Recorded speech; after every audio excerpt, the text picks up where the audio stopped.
Hi guys, now I bet you're wondering why you don't get any views on TikTok. Well, in this video today, I'm going to show you some of the reasons that might be causing this. Welcome to Achieving Online Freedom. Let's go ahead and get started. So there could be multiple reasons of why your videos are not getting any views. The first reason that I'll be showing you is if your video is private.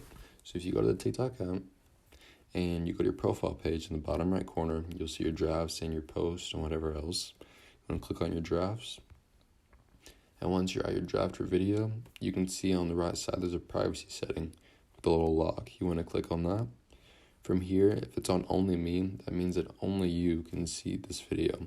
So if you want to make sure it's public, you should make sure it's on everyone, and then people will see your videos. So if you go back, there's another option I'll show you that could be causing this. So if you go to settings in the top right, go to settings and privacy right here, and then on this page you can see private account at the very top of the screen. This means that if it is toggled on, then no one is able to see your content except for yourself. So you want to make sure it's toggled off if you want people to see your content.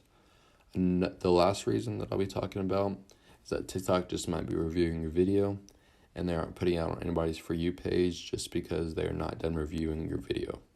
So I hope this video helps, and if it did, please make sure to like and subscribe to the channel. It helps out the channel a lot, and I will see you in the next video.